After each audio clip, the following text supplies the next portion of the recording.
Hello everyone, welcome back to this channel पढ़ाकू लोग. My name is CS Payal Popli and हम पढ़ रहे थे क्लास 12th का बिजनेस स्टडीज का NCERT बुक. इसमें हमने 7 चैप्टर्स ऑलरेडी फिनिश कर लिए हैं एंड आज इस वीडियो से शुरुआत होने वाली है हमारे 8th चैप्टर की जिसका नाम है कंट्रोलिंग. आई होप अभी तक की वीडियोस आप सब देख चुके हैं, लेकिन अगर नहीं देखी है तो प्लेलिस्ट का लिंक लिखा हुआ है डिस्क्रिप्शन बॉक्स में, जाके देख लीजिए. 12th क्लास का बिजनेस स्टडीज का पूरा सिलेबस मैं इस चैनल पे पढ़ाने वाली हूँ, सो कोशिश करिएगा कोई भी वीडियो स्किप ना हो. चलिए अब बात करते हैं कि आज इस वीडियो में हम क्या पढ़ने वाले हैं. चैप्टर का नाम है कंट्रोलिंग और इसके बारे में हमने मैनेजमेंट प्रोसेस में ऑलरेडी हल्का फुल्का पढ़ा हुआ है कि ये लास्ट स्टेप रहता है मैनेजमेंट प्रोसेस का. इसके बाद दोबारा से एक नई साइकिल स्टार्ट हो जाती है मैनेजमेंट की. तो आज की इस वीडियो में हम कंट्रोलिंग शब्द को ही बहुत अच्छे तरीके से समझने वाले हैं, क्योंकि अगर ये अच्छे से समझ में आएगा तभी तो मैनेजमेंट प्रोसेस अच्छे से समझ में आएगा. सो आज का वीडियो रहेगा मीनिंग ऑफ कंट्रोलिंग के बारे में. एक बढ़िया सा एग्जाम्पल लेंगे और अच्छे से समझेंगे. अब कंट्रोलिंग के मतलब को समझने के लिए हम लेंगे एग्जाम्पल एक लड़की का जिसका नाम है दिव्या. भाई दिव्या की हो चुकी है शादी लायक उम्र और इसकी शादी को लेके इसके पूरे खानदान वाले बहुत ज़्यादा एक्साइटेड हैं.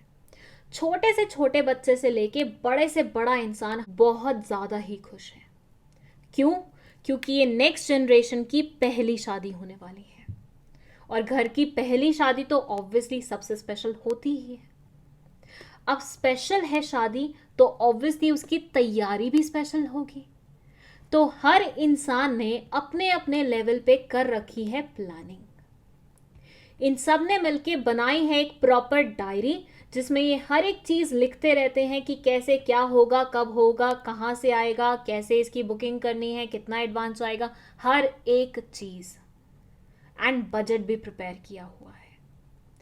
इन्होंने प्रॉपरली सोचा हुआ है कि इनके यहाँ पे मिठाइयाँ कहाँ से आने वाली हैं, कौन कौन सी मिठाइयाँ आने वाली हैं, शुगर फ्री होंगी नहीं होंगी, डेकोरेशन के लिए किसे हायर करने वाले हैं, डेकोरेशन में किन किन चीज़ों का इस्तेमाल होगा, सेल्फी कॉर्नर्स बनवाने हैं कि नहीं बनवाने हैं, फोटोग्राफी का ऑर्डर किसको देना है, कहाँ कहाँ जाके फ़ोटोज़ खिंचवानी है, एंड लास्टली गिफ्ट्स कहाँ से आएंगे और किस किस इंसान को क्या क्या देना है.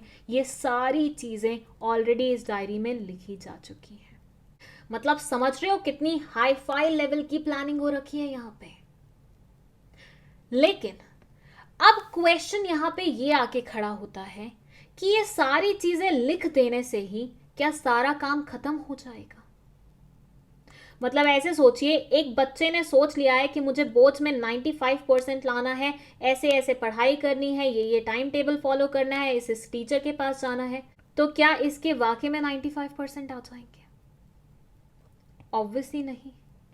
इसने जो सोचा है वो करना भी तो पड़ेगा ना. तो यहां आपने जो जो सोचा है उसे आपको एग्जीक्यूशन में भी तो लाना पड़ेगा ना. सिर्फ प्लानिंग करने से ही थोड़ी ना सब कुछ हो जाएगा कि भैया दिमाग में आ गया तो वाकई में भी आ जाएगा. ये कोई शाका लाका बुम बुम की वो पेंसिल थोड़ी ना है कि भैया ड्रॉ किया और सारी चीजें आपके सामने हाजिर हो गई. नहीं होता ना ऐसा. कोई ना कोई इंसान को ये मेक श्योर करना होगा जो स्वीट्स चाहिए शादी पे, क्या उनका ऑर्डर टाइमली हो गया है, क्या उनको एडवांस जा चुका है, क्या शुगर फ्री स्वीट्स बनाने का ऑर्डर अलग से प्लेस कर दिया है, और क्या स्वीट्स वाकई में उतने टेस्टी बन रहे हैं जितना सोचा था. साथ ही साथ ये भी मेक श्योर करना होगा कि डेकोरेशन वालों को ऑर्डर प्लेस कर दिया है, क्या वो वही फ्लावर्स का इस्तेमाल कर रहे हैं जो हमने बोला था, क्या डेकोरेशन बिल्कुल वैसे ही हो रही है जैसे प्लान की गई थी. साथ ही साथ फोटोग्राफर्स की बुकिंग कर दी है कि नहीं की है, वो प्लेसेस जहाँ पे फोटोज खिंचवानी है वहाँ पहले बात कर ली है कि नहीं करी है. एंड लास्टली गिफ्ट्स क्या ले लिए हैं, अच्छे से मेंटेन करके किसी रूम में रख दिए हैं, गिफ्ट रैप हो गए हैं कि नहीं हुए हैं. ये सारी चीज़ें भी तो मेक श्योर करनी होंगी ना. तो व्हाट डू यू थिंक, ये सारी चीज़ें कहाँ आती हैं? ये सारी चीज़ें आती हैं कंट्रोलिंग के अंडर. इनका कहना यह है कि प्लानिंग नो डाउट बहुत ही इंपॉर्टेंट स्टेप है मैनेजमेंट का. यहां से चीज़ें शुरू होती हैं, लेकिन at the same time controlling भी उतना ही इंपॉर्टेंट स्टेप है मैनेजमेंट प्रोसेस का. क्योंकि यहाँ पे मैनेजमेंट प्रोसेस खत्म होती है और नेक्स्ट साइकिल शुरू होती है। अब बेसिकली आप यहाँ पे समझिए कि कंट्रोलिंग में हुआ क्या क्या। कंट्रोलिंग में ये हुआ कि प्लानिंग में आपने जितने सपनों को बुना था, जो स्टैंडर्ड्स बिल्ड किए थे कि हाँ हमें ये अचीव करने हैं, आपने कंट्रोलिंग में देखा कि वाकई में क्या वो स्टैंडर्ड्स अचीव हुए कि नहीं हुए। आपने कंट्रोलिंग में देखा कि जो सपने हमने बुने थे क्या वो वाकई में पूरे हो रहे हैं कि नहीं हो रहे हैं। जो काम हमने दिया था लोगों को करने के लिए क्या वाकई में वो हुआ कि नहीं हुआ। तो बेसिकली यहाँ चेक किया जाता है कि जो चीजें आपने सोची थी क्या वो वैसे ही चल रही हैं या नहीं चल रही हैं। क्या जो चीजें आप अचीव करना चाहते थे उसके लिए आप रिक्वायर्ड स्टेप्स ले रहे हैं कि नहीं ले रहे हैं।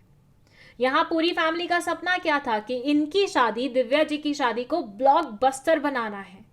तो ये मेक श्योर करना कि ब्लॉकबस्टर शादी के लिए प्रेपरेशन भी उतनी सॉलिड चल रही है कि नहीं चल रही है, वो मेक श्योर करना कंट्रोलिंग में आता है। अब कंट्रोलिंग का नतीजा क्या निकल सकता है? कंट्रोलिंग के दो नतीजे निकल सकते हैं। पहला ये कि जैसे चीजें सोची थी बिल्कुल वैसी जा रही हैं, हर एक चीज स्मूथली चल रही है, वेल एंड गुड। तो उस सिनेरियो में आपको अपनी तरफ से कुछ नहीं करना होगा, जो जैसा चल रहा होगा उसको चलते रहना देना होगा। लेकिन अगर चीजें वैसी नहीं चल रही हैं, ऐसा नतीजा निकल के आता है, तो आपको यहाँ पे देखना होगा कि चीजें वैसी क्यों नहीं चल रही हैं जैसे आपने सोचा था। क्या दिक्कत जा रही है वाकई में, वो आपको देखना होगा। और ना सिर्फ ये देखना होगा कि दिक्कत क्या जा रही है, बल्कि उसे सही करना भी आप ही की रिस्पॉन्सिबिलिटी होगी। तो अगर टाइम से मिठाइयाँ नहीं बन पा रही हैं, क्यों नहीं बन पा रही हैं पहले ये सोचो, और फिर उसके बाद उसे कैसे फिक्स किया जा सकता है ये सोचो। डेकोरेशन टाइमली नहीं हो पा रहा है, मंडप तक पूरी चीज़ें डेकोरेट नहीं हो पाएंगी, तो क्यों नहीं हो पा रही हैं, क्या दिक्कत जा रही है, क्यों डिले हो रहा है इतना, उसे फिक्स करो। तो अगर चीज़ें प्लानिंग के अकॉर्डिंग नहीं चल रही हैं तो क्यों नहीं चल रही हैं, पहले तो उस चीज़ का पता लगाओ और फिर उसे कैसे फिक्स किया जा सकता है, उस चीज़ का पता लगाना भी कंट्रोलिंग का ही पार्ट होता है। अगर समराइज्ड वे में बोलूं तो कंट्रोलिंग में आप ये मेक श्योर करते हैं कि जो सपने आपने सोचे थे, जैसे सोचे थे, क्या वो वैसे अचीव हो पा रहे हैं कि नहीं हो पा रहे। अगर हो पा रहे हैं तो वेल एंड गुड, नहीं हो पा रहे तो क्या दिक्कत जा रही है और उसे फिक्स कैसे किया जा सकता है। ये सारी चीज़ें कंट्रोलिंग में होती हैं। आपने देखा है ना, हर शादी में खड़ूस फूफा जी होते हैं जो मुंह फुलाए रहते हैं, हर किसी को डांटते रहते हैं, तुमने ये काम ढंग से क्यों नहीं किया, ये अभी टाइम से क्यों नहीं हो रहा, वो क्यों नहीं हो रहा, ऐसा क्यों नहीं हो रहा, वैसा क्यों नहीं हो रहा, ये बोलते रहते हैं। बस ऐसे मानो कंट्रोलिंग वही खड़ूस फूफा जी ही हैं तुम्हारे। ये मेक श्योर करते हैं हर एक चीज टाइम से हो जाए और वैसे हो जैसे प्लान की गई है, ताकि कोई भी डेविएशन ना हो। डेविएशन होता क्या है? डेविएशन का मतलब होता है कि जो चीजें आपने सोची थी अगर वो वैसी नहीं हो पा रही हैं, थोड़ा बहुत इधर उधर हो गया है, तो जो ये इधर उधर होना होता है ना, उसे डेविएशन बोलते हैं।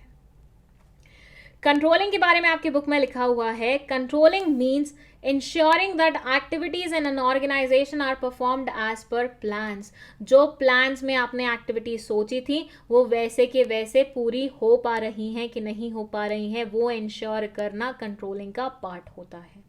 Controlling also ensures that an organization's resources are being used effectively and efficiently for the achievement of predetermined goals। Controlling में ये भी देखा जाता है कि जो ऑर्गेनाइजेशन के रिसोर्सेज हैं उनका एफिशिएंट एंड इफेक्टिव यूटिलाइजेशन हो रहा है कि नहीं। ये इफेक्टिव और एफिशिएंट का मतलब क्या होता है मैं ऑलरेडी आप लोगों को एक्सप्लेन कर चुकी हूँ। अगर आप लोगों ने वीडियो नहीं देखी है तो ऊपर की तरफ एक वीडियो का लिंक ब्लिंक हो रहा होगा, उस पर क्लिक कीजिए और देख लीजिए। Then it says, controlling should not be misunderstood as the last function of management. It is the function that brings back the management cycle back to the planning function।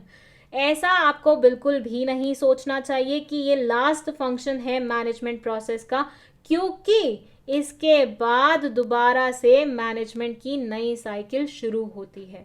इसलिए आपने देखा होगा मैंने जितनी बार भी बोला है कि ये मैनेजमेंट प्रोसेस का लास्ट फंक्शन है, उसके बाद मैंने हमेशा बोला है कि इसके बाद मैनेजमेंट की एक नई साइकिल शुरू होती है।